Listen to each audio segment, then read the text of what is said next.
Sa isang templo ng Shaolin kung saan dumating ang isang guro na nagngangalang Master Yuan kasama ang isang bagong estudyante, isang binata na nagngangalang Ziyaho. Ipinakilala siya ni Master Yuan sa isa pang disipulo na nagngangalang Junbao. Dahil matagal nang nagsasanay doon si Junbao, sinabi ni Master Yuan kay Ziyaho na tawagin siyang senior.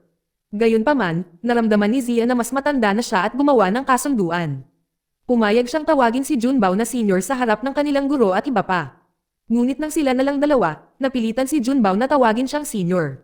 Mula sa sandaling iyon, mabilis na naging malapit ang dalawa at ginugol ang halos lahat ng kanilang oras na magkasama. Isang araw, habang pinapanood ang ibang mga estudyante na nagsasanay, bigla silang nabangga ng isang senior disciple na nagngangalang Chongko. Kilala siya sa pambubuli sa mga nakababatang estudyante. Nabigla sa pangyayari, dumiretso sina Junbao at Ziyaho kay Master Yuan.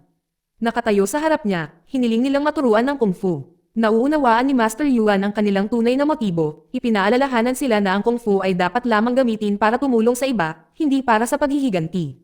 Kinabukasan, si Ziyaho, na patuloy pa ring nagmamatigas sa kanyang galit, ay hinikayat si Junbao na gumanti kay Chongko. Sa kasamaang palad, dahil sa kawalang kasalanan ni Junbao, sila ay mabilis na natuklasan at pinarusahan. Ang nagpaparusa sa kanila ay ang mismong amo ni Chongko, si Master Yi. Sa hierarkiya ng templo, si Master Yi ay mas mataas kay Master Yuan. Ito ang dahilan kung bakit nararamdaman ni Chongko na may karapatan na apihin ang iba, sa paniniwalang mas mataas ang kanyang amo kaysa sa kanila. Nang malaman ni Master Yuan na pinaparusahan ang kanyang mga estudyante, nagkunwari siyang pinagalitan sila ng malupit sa harap ni Master Yi. Sa totoo lang, ginagawa niya ito para lihim niya silang mabigyan ng pagkain. Lumilipas ang oras, at bago pa nila mapagtanto, ang parehong mga batang lalaki ay lumaki na. Tiniis nila ang hindi mabilang na mga sesyon ng pagsasanay at napatunayang mas masipag kaysa sa ibang mga estudyante. Dahil dito, mabilis na nahihigitan ng kanilang mga kasanayan ang mga nakapaligid sa kanila. Sa kabila ng kanilang paglaki ng magkasama, ang kanilang mga personalidad ay talagang magkakaiba. Nanatiling mabait at mahabagin si Junbao, habang si Ziyaho ay nag-aaruga at naaakit ng ambisyon. Isang umaga habang nag-aalmusal, muling nagdulot ng gulo si Chongko. Sinubukan niyang patumbahin si Junbao habang may dalang kanin para sa pagkain. Gayunpaman, sa pagkakataong ito, lumaban si Zia. Sa galit, nagbanta si Chongko na siguradong mabibigo sa nalalapit na paglilitis sa promosyon. Nang marinig ang bantang ito, sumumpa si Ziyaho na tatalunan niya si Chongko at patunayan ang kanyang sarili bilang pinakamalakas. Hindi nagtagal bago ang promosyon, palihim niyang minanmanan si Master Yi habang nagsasanay siya ng makapangyarihang pamamaraan ng Buddha Palm. Sinimulan ni Ziyaho na pag-aralan ang galaw ng mag-isa, kahit na mahigpit itong ipinagbabawal dahil ang pamamaraan ay para lamang sa mga tunay na guro. Di nagtagal, dumating na ang araw ng seremonya ng promosyon. Sa araw na ito, kailangang magkompetensya ang mga disipulo upang matukoy ang apat na pinakamalakas na mandirigman na karapat-dapat na umabanti. Sa pinakaunang laban, haharapin ni Zia ang kanyang matagal ng karibal, si Chongko. Nang pareho ng handa, nagsimula ang laban. Matindi at pantay ang laban, ngunit biglang nandaya si Chongko sa pamamagitan ng paghahagis ng pulbo sa mukha ni Zia, na naging dahilan upang mawalan ito ng pokus. Dahil sa galit sa hindi patas na taktika, muntik na mawala ng kontrol si Ziyaho at muntik nang malubhang masaktan si Chongko. Sakto sa oras, pumasok si Master Yi at pinigilan ang pag-atake, mabagsik na pinagalitan si Ziyaho dahil sa kanyang pagkamayabang. Bilang parusa, nagpasya si Master Yi na palayasin si Zia mula sa Shaolin Temple. Sinubukan ni Junbao na ipagtanggol ang kanyang kaibigan at ipaliwanag ang tunay na nangyari, ngunit ang kanyang pagsisikap ay lalong nagpagalit kay Master Yi. Nang makita ito, gumanti si Zia ng pagkadismaya na nagudyok kay Master Yi na salakayin siya. Ang sumunod ay isang direktang pag-aaway sa pagitan ng master at estudyante. Sa panahon ng laban, ginamit ni Ziyaho ang ipinagbabawal na pamamaraan ng Buddha Palm na lalong nagpulala sa galit ni Master Yi. Pagkatapos ay hinutusan ni Master Yi ang iba pang mga disipulo na hulihin sina Ziyaho at Junbao. Dahil sa kanilang kalaban, napilitan silang lumaban sa maraming umaatake. Sa hindi inaasahang pagkakataon, napagtagumpayan ni Junbao ang kanyang makakaya, at nagkasama silang nakipaglaban kahit na natalo sila ng husto. Sa gitna ng kaguluhan, dumating si Master Yuan at hiniligtas sila. Kapwa humingi ng tawad sina Ziyaho at Junbao sa kanya. Gayunpaman, pinalayas pa rin sila mula sa templo. Bago sila umalis, pinayuhan sila ni Master Yuan na matuto mula sa buhay sa labas ng mga pader ng templo. Sinabi niya sa kanila na sa pamamagitan ng pagbabantay sa kanilang mga puso at emosyon, matutuklasan nila ang mga aral na hindi nila matututunan sa loob ng templo. Pagkatapos ay binigyan ni Master Yuan si Zia ng isang aklat na naglalayong magdala sa kanya ng kapayapaan tuwing ang kanyang kayabangan at ambisyon ay magdadala sa kanya sa gulo. Nag-aalala siya na ang kalikasan ni Zia ay maaaring magdulot sa kanya ng matinding paghihirap balang araw. Di nagtagal, dumating sina Zia at Junbao sa gitna ng lungsod. Gutom at walang pera, sinubukan nilang humingi ng pagkain ngunit itinaboy sila. Doon nila nakilala ang isang babaeng palaboy na nagngangalang Siolin na naghahanap sa kanyang nawawalang asawa. Hindi kalayuan sa kanila, isang dalagang kilala bilang si Miss Lee ang nakasaksi sa isang mga ngalakal na pinahihirapan ng isang grupo ng mga tulisan. Nakialam siya sa pamamagitan ng pagnanakaw ng pera ng mga tulisan at ibinalik ito sa mga ngalakal. Nang mapagtanto ang kanyang nagawa, hinabol siya ng mga tulisan at inatake. Si Miss Lee ay lumabas na isang mahusay na mandirigma at gumanti ng may kabangisan. Nang magsimula siyang mabigla, sina Zia at Junbao ay tumulong. Lumapit si Zia kay Miss Lee habang si Junbao ay direktang humarap sa mga tulisan. Ang ingay ay nakakuha ng atensyon ng mga sundalo ng gobyerno na mabilis na lumapit upang hulihin sila. Nakatakas ang grupo sa tamang oras at nakaligtas sa pamamagitan ng pagbabalat kayo at pag-alis ng hindi nakikita. Hindi nagtagal, isang prosesyon na pinangunahan ng pinuno ng gobyerno ang dumaan sa lugar. Sa gitna nito ay si Gobernador Luo, isang walang awang pinuno na kilala sa pang-aapi sa mga taong nasa ilalim ng kanyang kontrol. Brutal na binubugbog ng kanyang mga sundalo ang sinumang pinaniniwalaan nilang nakaharang sa daan ng gobernador. Dahil nasaksihan ito, si Junbao ay nakaramdam ng pagkabalisa at pagkasuklam sa kalupitan ng gobernador. Si Zia, na hinimok ng ambisyon, ay ibang-iba ang naging reaksyon. Sa halip na pagkasuklam, nakaramdam siya ng paghanga at nagsimulang mangarap na maging isang taong katulad ng gobernador. Nang gabing iyon, inanyayahan ni Miss Lee sina Zia at Junbao na maghapunan sa isang kalapit na restoran. Sa loob, napansin nila si Sailan na nakaupong mag-isa na umiinom habang iniisip ang nawawalang asawa. Di nagtagal, dumating ang nakababatang kapatid na babae ng gobernador sa restoran kasama ang kanyang kasintahan. Laking gulat ni Siolin nang ang lalaking iyon ay ang kanyang asawa. Dahil sa matinding kalungkutan, lumapit si Sailan sa kanya at ibinigay ang kanyang sandiyan bilang huling pamamaalam. Habang sinusubukang umalis ni Siolin, ang kapatid na babae ng gobernador, na may ayaw na sa kanya, ay sinipa ang instrumento sa gilid at inatake siya. Sumiklab ang isang away at nang matalo ang kapatid na babae ng gobernador, malamig na itinaboy si Solin at sinaktan siya. Dahil hindi na nakatiis, lumapit si Junbao upang proteksyonan si Sailan at binugbog ang lalaki kasama ang kanyang mga gwardya. Di nagtagal, dumating ang mga sundalo ng gobyerno matapos marinig ang kaguluhan at tinangka nilang arestuhin ang lahat ng sangkot. Sa kabutihang palad, nakatakas sila at nagtago. Nang gabing iyon, bumalik sila sa restaurant upang gamutin ang mga pinsala ni Sailan. Pinayagan sina Suho at Junbao na manatili roon at magpahinga sa gabi. Habang naghahanda siyang matulog, nagsimulang makaramdam ng pagkadismaya si Ziaho sa kanyang kasalukuyang buhay. Lumakas ang kanyang ambisyon, at naging determinado siyang sumali sa hukbo ng gobyerno, sa paniniwalang ito ay magdudulot sa kanya ng ginhawa, kapangyarihan, at pagkakataong mamuno sa iba. Di nagtagal, parehong nagising ang dalawang lalaki sa narinig na pag-uusap ng mga naninira sa restoran na kakanakaw lang kay Gobernador Lo.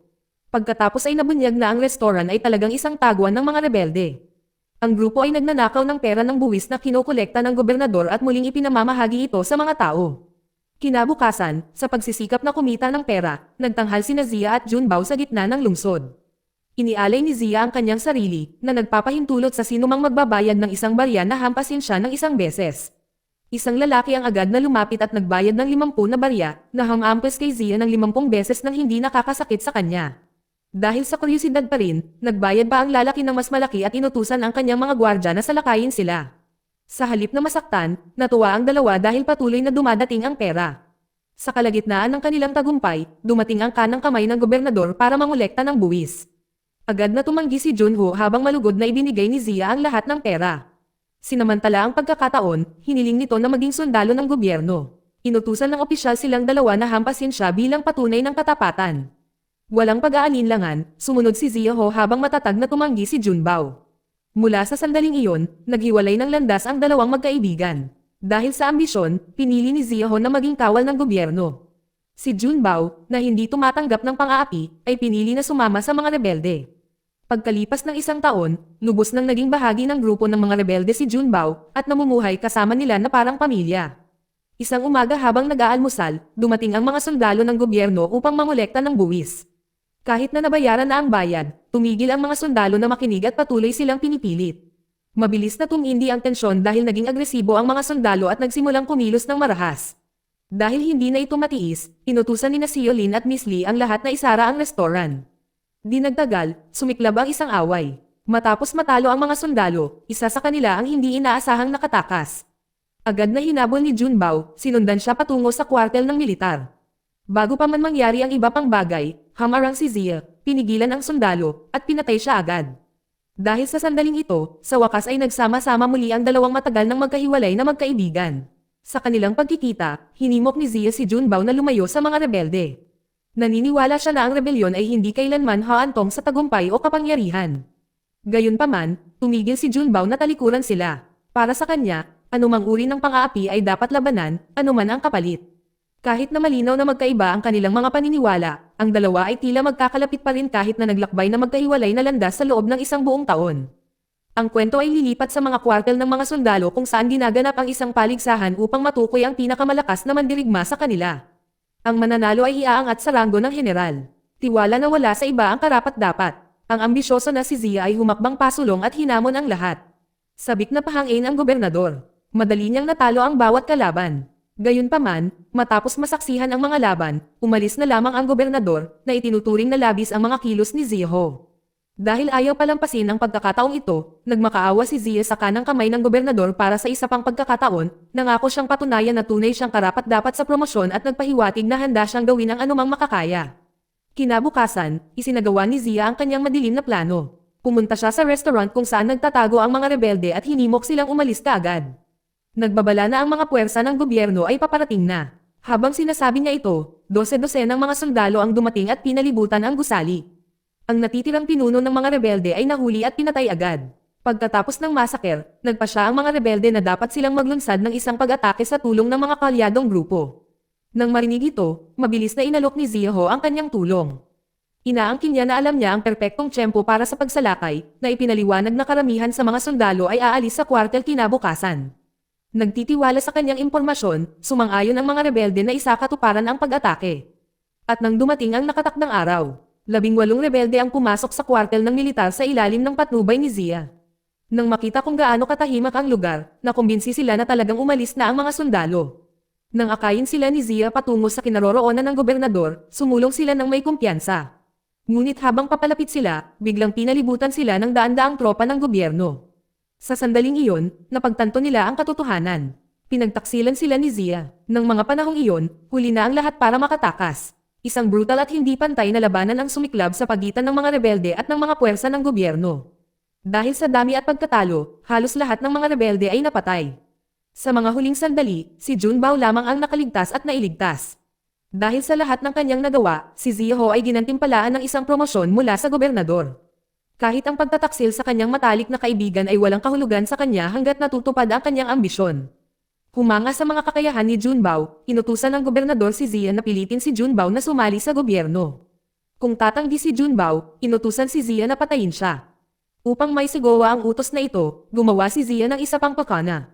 Inakit niya si Junbao sa pamamagitan ng pagbihag kay Shiolan. Gaya ng inaasahan, hindi nagtagal dumating si Junbao, determinadong iligtas siya. Nang makitang muli si Junbao, hinimok siya na sumali sa gobyerno.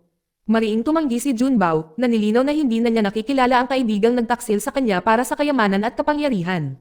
Nagalit sa pagtanggi, sumalakay si Zia at ang dalawang dating kaibigan ay sa wakas napilitang sumabak sa labanan. Sa huli, natalo si Junbao dahil mas lumakas si Zia kaysa sa kanya. Bagamat malubha ang kanyang mga sugat, nagawa ni Junbao na makatakas dahil sa tulong ni Shaolin. Pagkatapos, dinala siya sa isang nakatagong kanlungan upang magpagaling. Bagamat hindi malala ang kanyang mga pisikal na sugat, ang kanyang emosyonal na sakit ay mas malalim. Ang pagtataksil ng kanyang pinakamalapit na kaibigan ay lubos na sumire sa kanya. Nalugmok si Junbao sa matinding depresyon, nawawala ang kanyang pakiramdam ng realidad at ang kanyang kamalayan. Ang mga araw ay nagiging buwan, at sa halip na bumuti, ang kanyang kalagayan ay patuloy na lumalala. Siya ay lalong nalulubog sa kawalan ng katatagan ng pag-iisip. Sa panahong ito, si Sayelan at isang debotong pari ay nanatili sa kanyang tabi, tumanggi na sumuko sa kanya at ginagawa ang lahat ng kanilang makakaya upang pagalingin siya. Isang araw, habang naglalakad sa isang bukas na parang kasama si Sayelan, nasaksihan ni Junbao ang mga sandaling unti-unting nagpapanumbalik ng kanyang kamalayan. Sa tahimik na espasyong iyon, sa wakas ay naunawaan niya na gaano man kapit ang katotohanan, dapat niyang matutunang bitawan ang bigat na kanyang pinapasan. Pagkatapos ng paggising na ito, naalala ni Junbao ang isang aklat na minsang ibinigay sa kanya ng kanyang master. Binabanggit sa teksto ang enerhiya ng sansinukob at kung paano ang pag-unawa dito ay makapagdudulot ng panloob na kapayapaan. Sinimulan niya itong pag-aralan ng malalim at natuklasan ang mga aral na unti-unting humubog sa kanyang buhay at sa kanyang pamamaraan sa martial arts. Sa pamamagitan ng kaalamang ito at ang kanyang koneksyon sa mundo sa kanyang paligid, hindi sinasadyang nakalikha si Junbao ng isang bagong sining pangmilitar. Pinangalanan niya itong Tai Chi, isang disiplinang nakaugat sa pangkalahatang balanse ng yin at yang. Nang lubos na siyang gumaling, inialay ni Junbao ang kanyang sarili sa pagmaster ng Tai Chi, pagsasanay ng may pagtitiis at disiplina. Samantala, pagbalik sa kwartel ng gobyerno, sinanay ni Zia ang kanyang mga sundalo ng may matinding kalupitan. Nilamon ng kanyang ambisyon ang kaunting konsensya na mayroon siya noon. Sino mang mga has na sumalungat sa kanyang mga utos ay pinapatay agad. Pinapatay pa niya ang kanang kamay ng gobernador dahil sa hindi pagsang-ayon sa kanya. Bagamat tila sinusunod siya ng mga sundalo, sa kaibuturan nila ay kinamumuhian nila ang kanyang hindi makataong pagtrato. Hindi pa rin nasisiyahan, nananatiling nahuhumaling si Zia sa pagpuksa kay Junbao. Walang humpay niyang hinanap ang pinagtataguan ni Junbao, brutal na pinapatay ang sinumang pinaniniwalaan niyang maaaring nagpoprotekta sa kanya. Hindi nagtagal, sa wakas ay nakarating kay Junbao ang balita tungkol sa kalupitan ni Zia. Nang mapagtanto kung gaano nakalayo ang narating ng kanyang dating kaibigan, nagpasya si Junbao na dapat niya itong pigilan, kahit pa maging kapalit nito ang sarili niyang buhay. Narinig ito, nagpanukala si Sailan ng isang plano upang wakasan ang pamamahala ng karahasan ni Zia sa pamamagitan ng pagbihag sa gobernador at pagpilit sa kanya na utusan si Zia na huminto. Dahil sa planong iyon, hinarang nina Junbao at Sholan ang prosesyon ng gobernador habang naglalakbay ito upang salubungin ang emperador. Tumanggi ang gobernador na sumuko at isang matinding komprontasyon ang sumiklab. Sa huli, ang gobernador ay nahuli at dinala diretso sa kwartel ng militar. Pagdating doon, sina Junbao ay agad na napalibutan ng daan-daang sundalo. Dahil ang gobernador ay banihag, ang mga sundalo ay nag-atubili at hindi nang ahas na sumalakay. Di nagtagal, dumating si Ziyaho at nilinaw na walang ginawa ni Junbao ang makakapidyaw sa kanya. Naniniwala siya na ang kanyang sariling kapangyarihan ay higit na nakahihigit sa kay Junbao. Tumugon lamang si Junbao sa pamamagitan ng paghimok kay Ziyaho na iwanan ang kanyang kalupitan, ngunit lubos na nilamon ng ambisyon si Ziyaho, at binaliwala niya ang babala at naglunsad ng isang pag-atake. Habang nagpapatuloy ang laban at nagsimulang mawala ng kontrol si Zia, inutusan niya ang mga sundalo na saktan si Duna, tumigil ang mga sundalo, pinipigilan ng utos ng gobernador na huwag makialam. Sa galit dahil sa pagiging balakid ng gobernador, brutal siyang pinatay ni Zia sa lugar. Sa halip na magbigay ng inspirasyon sa pagsunod, ang gawaing ito ay lalong nagpalalim sa pagkamuhi ng sundalo kay Ziyaho. Dahil walang natitirang kakampi at walang landas patungo sa tagumpay, isinuko ni Zia ang kanyang sarili sa isang huling pag-atake laban kay Junbao. Sa huli, natalo si Ziyaho at namatay. Nawasak ng ambisyon at kasakiman na lumamon sa kanyang kaluluwa. Pagkatapos ng labanan, pinili ni Junbao na maghiwalay ng landas. Bumalik siya sa templo ng Shaolin upang ihatid ang abo ni Ziyaho habang ipinagpatuloy ni Sailan ang kanyang buhay bilang isang palaboy na manlalakbay.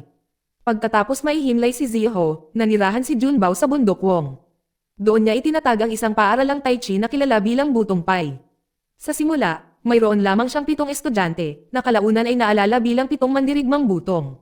Dito nagtatapos ang kwento. Salamat sa panonood kaibigan.